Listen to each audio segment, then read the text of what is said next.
L'assistance se lève et ovationne les premières dames de la République, Marie-Olive Lembe-Kabila, du Gabon, Sylvia Bongo, du Cameroun, Chantal Biya et du Burundi, Denise Nkurunziza, qui font leur entrée. Ces épouses de chefs d'État invitées ont eu l'occasion d'échanger à Kinshasa pour la première fois avec leur homologue, Marie-Olive Lembe-Kabila.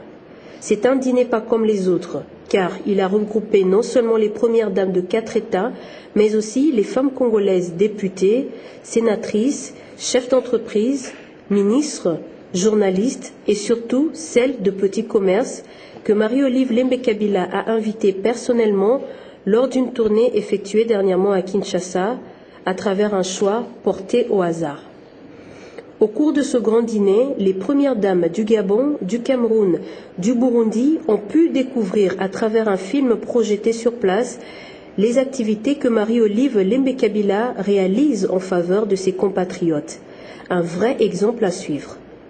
Un autre moment fort de ce dîner a été la remise des prix de mérite d'exception francophonie à ces femmes de petits commerces et une enveloppe qui leur permettra d'augmenter leurs capitaux. Elles ont tenu à cet effet à témoigner leur reconnaissance à l'égard de l'épouse de Joseph Kabila.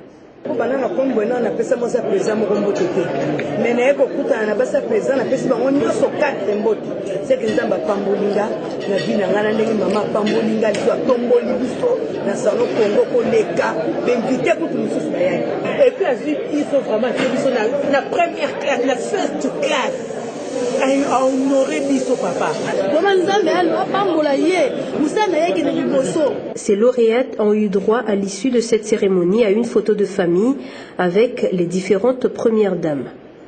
C'est à l'Académie de Beaux-Arts que Marie-Olive Lembe-Kabila a ensuite conduit ses invités de marque pour qu'elles découvrent le talent, la créativité et l'excellence de jeunes artistes congolais. C'est dans un livre d'or qu'elles ont marqué leur passage à l'Académie des Beaux-Arts de la RDC.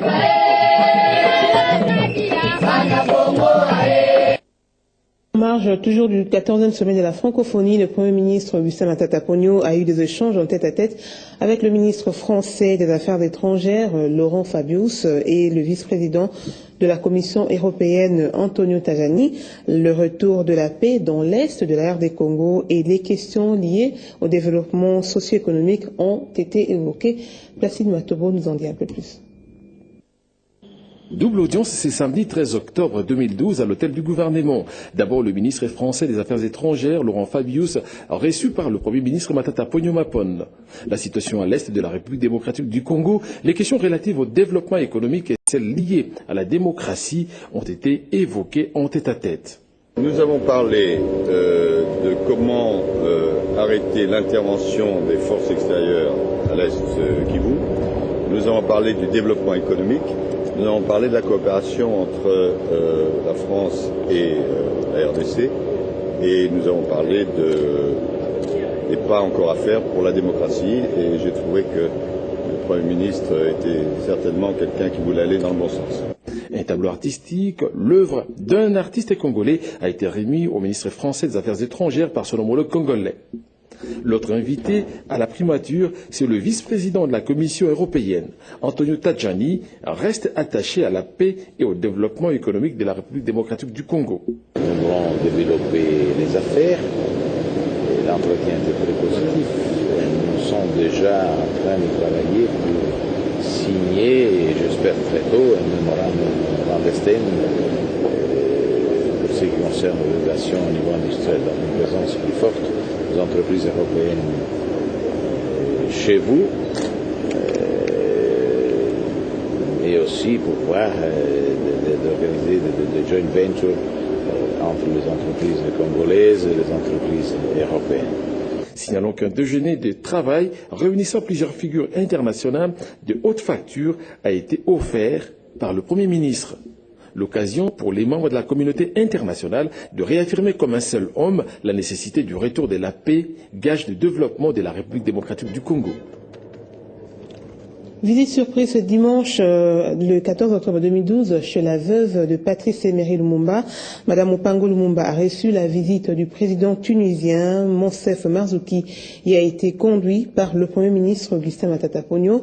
Le numéro 1 tunisien a déclaré que qu'il est les fils spirituels de Patrice Emery Lumumba. Une fois de plus, Placide Matobo.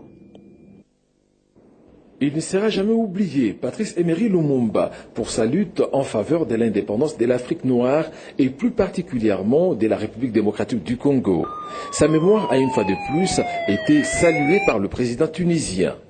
Accompagné du Premier ministre congolais Matata Ponyo Mapon, Monsef Marzouki va fouler le sol de la résidence du héros national ce dimanche 14 octobre 2012. Le numéro 1 tunisien sera accueilli par les deux fils Lumumba, François et Patrice. D'abord des explications édifiantes sur cette grande figure de l'histoire congolaise ainsi que les circonstances de son assassinat. Son bureau privé a également attiré l'attention de ses visiteurs de marque. Ça n'est alors suivi la rencontre avec la veuve Lumumba, Madame Pauline Opango. « Je suis le fils spirituel de Lumumba », a déclaré le président Monsef Marzouki, qui a remis un présent à la veuve. Et à travers cette salutation chaleureuse, le Premier ministre Matata a salué les prouesses et le sens patriotique élevé de celui qui occupa en premier l'hôtel du gouvernement. L'occasion pour le numéro 1 tunisien d'apporter son conseil au chef du gouvernement et de saluer l'icône congolais, Patrice Emery Lumumba. Patrice Lumumba appartient à toute l'Afrique, appartient à l'humanité. Il a représenté, en tout cas pour ma génération, la volonté d'indépendance, la dignité, l'africanité, etc. Et donc il était tout à fait normal que moi qui suis l'un de ces élèves, de ces nombreux élèves dans le monde, et que je vienne ici rendre hommage à l'homme qui nous a tant inspiré. À vos côtés, un Premier ministre qui succède à Patrice Emery Lumumba, parmi tant d'autres. Oui. Peut-être un conseil en tant qu'Africain.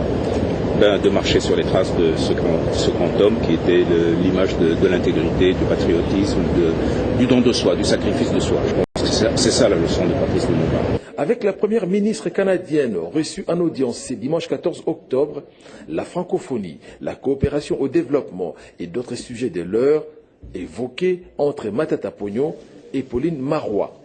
Ce qui m'intéressait en particulier, c'est d'entendre le Premier ministre nous parler des réformes qu'il est en train de mettre en place et qui s'inscrivent dans la perspective de la démocratie, qui s'inscrivent dans la perspective de mieux servir et de mieux répondre aux besoins du peuple congolais.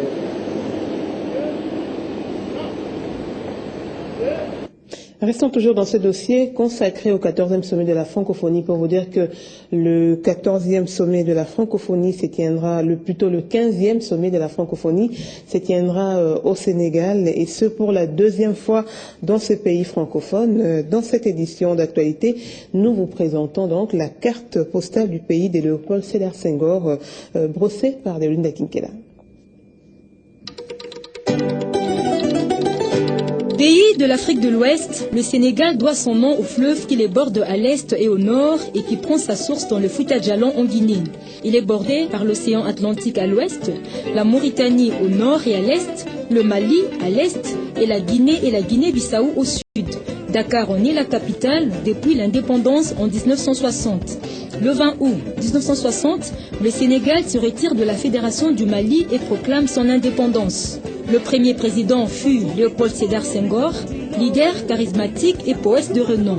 En 1981, son premier ministre Abdou Diouf prend sa succession. Mais en 2000, le Parti démocratique sénégalais l'emporte avec Abdoulaye Wade, réélu en 2007. L'élection présidentielle de 2012 voit la victoire de Macky Sall face à Abdoulaye Wade. Le Sénégal est l'un des pays le plus stables d'Afrique car il n'y a jamais eu de coup d'État. Le modèle sénégalais était souvent mis en avant dans le passé, même si Amnesty International dénonce encore quelques arrestations à caractère politique. Intégré aux principales instances de la communauté internationale, le Sénégal fait également partie de l'Union africaine et de la communauté des États sahélo-sahariens. Le pays fait partie également de la CEDEAO. Du point de vue touristique, parcs et réserves représentent 8% du territoire national. Il joue un rôle majeur dans la préservation de l'environnement et contribue de manière significative à l'essor touristique. Le Sénégal possède la troisième économie de la sous-région ouest-africaine, après le Nigeria et la Côte d'Ivoire. Et compte tenu de sa situation géographique et de sa stabilité politique, le Sénégal fait partie des pays africains les plus industrialisés avec la présence des multinationales qui sont majoritairement d'origine française.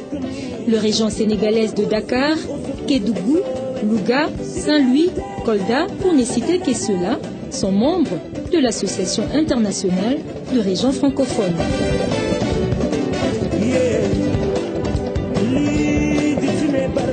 Changeons de chapitre pour parler cette fois-ci des travaux de la 23e Assemblée Fonds monétaire international, Banque mondiale, qui ont débuté depuis le week-end, le vendredi dernier.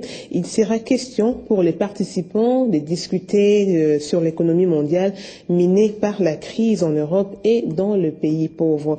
Plus de détails avec notre envoyé spécial à Tokyo, Elvis Ongala. C'est le jour du grand rendez-vous, vendredi 13 octobre 2012. Tokyo, transformé aux couleurs du Fonds monétaire international et de la Banque mondiale. C'est le jour de la plénière et les délégations envahissent le somptueux bâtiment de Tokyo International Forum. C'est aussi le cas de celle de la République démocratique du Congo, conduite par le ministre délégué chargé des Finances, Patrice Kitebi. Et sur la tribune, on pouvait observer la directrice générale du Fonds monétaire international, Christine Lagarde, le nouveau président de la Banque mondiale, Jim Yong Kim, mais aussi le prince héritier du Japon, Hirono Miya Naruhito. Ces 23e assemblées se sont consacrées à disséquer l'économie mondiale malmenée par la crise en Europe et tenter d'aider les pays pauvres à mieux résister aux chocs financiers. Ce jour, la tribune a aussi été offerte au ministre délégué en charge des finances de la République démocratique du Congo en sa casquette de président sortant du caucus africain. Il devait alors faire entendre la voix du continent. Et revenons à République démocratique du Congo, précisément dans les Katanga où la République du Congo, la République démocratique du Congo et la République sud-africaine ont relancé l'opération du recensement biométrique des fonctionnaires actifs et retraités. La relance est faite au Katanga, à présence du gouverneur du Katanga, Moïse Katumbi Chapwe. L'opération concerne les provinces du Katanga, du Sud-Kivu, province orientale et Équateur. Plus de détails avec Blaise Aïnda sur les images de notre télévision. Serait parti pour la relance de l'opération de recensement biométrique des fonctionnaires de l'État actifs et retraités. Ça se passera au Katanga, au Sud-Kivu, en province orientale et dans la province de l'Équateur. C'est la suite des accords bilatéraux signés entre la République démocratique du Congo et la République sud-africaine. Nous sommes là dans le cadre de la modernisation de l'administration publique. Le gouverneur de la province du Katanga est satisfait. C'est également l'occasion pour moi de remercier le chef de l'État, l'initiateur de la révolution de la modernité, son Excellence Joseph Kabila Kabange, qui a bien voulu retenir l'emploi parmi les 5 chantiers de la République. Il s'en suivra l'allocution de la ministre sud-africaine de la fonction publique, puis du ministre congolais de la fonction publique, Jean-Claude Kibala. En 2006, le recensement biométrique a été interrompu après avoir couvert 7 de 11 provinces de la République démocratique du Congo. Jusqu'à notre arrivée en fonction, 4 provinces, à savoir la province du Katanga, du Sud-Kivu, de l'Équateur et la province orientale, n'avaient pas bénéficié d'un financement nécessaire. Le renouvellement de la confiance mutuelle et la redynamisation du projet de recensement issu des accords bilatéraux entre la République sud-africaine et la RDC, signé dans cette même ville de Lubumbashi, rend aujourd'hui possible la poursuite des opérations de recensement biométrique des agents actifs et retraités dans les 4 provinces précitées. Retenez par la suite que le gouverneur s'est entretenu avec une forte délégation de Andy Consulting. Il s'agit d'un projet de construction d'un grand centre de conférences, 2 hôtels 4 étoiles, un complexe commercial et des bureaux. Dans 3 ans et demi, les travaux seront finis et sont exécutés par Andy Consulting sur le financement du gouvernement provincial du Katanga. Le Katanga va ainsi rayonner sous l'impulsion du gouverneur Moïse Katumbi Chapwe. Retour à Kinshasa où un véritable bijou vient d'être inauguré dans la commune de Bandalungwa. Il s'agit du Flat Hotel Aurélie qui est l'un des flats dont le style répond aux standards modernes. Plus de détails avec Deoline Kinkel. Ce lin de flat dont le style répond aux standards modernes. Un véritable bijou qui vient d'être inauguré dans la commune de Bandalungwa ce samedi sur l'avenue Lac-Édouard numéro 25 au quartier Mollard au cours de cette cérémonie. Le flat Aurélise comprend un fast-food, de quoi permettre aux habitants de la commune de Bandalungwa et ses environs de s'offrir de steaks, shawarma, poulet, ainsi que de la bonne boisson. Monsieur Richard Loussakou est le gérant du Flat Hotel. Il explique. Aurélise dans son ensemble vous dit votre confort est notre préoccupation de tous les jours. C'est ce que nous faisons tous les jours. Mais avec Jennifer, nous voulons ajouter à ce confort la rapidité dans l'exécution. Ce qui voudrait dire quelqu'un qui vient, qui commande un plat, à la minute, il l'a. Donc nous voulons réellement révolutionner parce qu'à Bandal, si vous regardez bien, nous n'avons pas assez de fast-food. Et quelqu'un qui veut manger préfère aller en ville parce que là, au moins, il trouvera pour son compte. C'est pourquoi nous avons dit, ramenons la ville à Bandal pour faciliter la tâche à ceux qui n'ont pas les moyens de se rendre en ville, de pouvoir consommer à Bandal.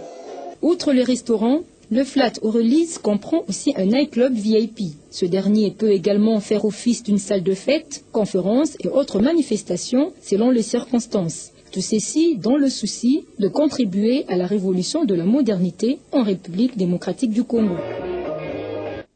Et dans l'actualité sportive, vainqueur à l'aller par 4-0, la RD Congo s'est qualifiée ce dimanche à Malabo face à la Guinée équatoriale. Les Congolais, menés 2-0 après 34 minutes, se sont rattrapés toujours en première période sur une action menée par les milieux du terrain congolais. L'action aboutira sur un corner. Dans la continuité, les Congolais obtiendront un but réduisant la marque à 2-1, score qui sanctionnera la première partie de la rencontre. Un résultat qui restera collé au marquoir et donne à la République démocratique du Congo l'accès à la CHAN 2013 en Afrique du Sud. Voilà, c'est par cette page sportive que nous refermons cette dernière édition d'information de la soirée sur Digital Congo. Mesdames, Messieurs, merci de votre aimable attention. Retrouvez demain à 9h de Linda Kinkela. Moi, je vous retrouve à 23h. Passez une très bonne nuit en compagnie de nos programmes.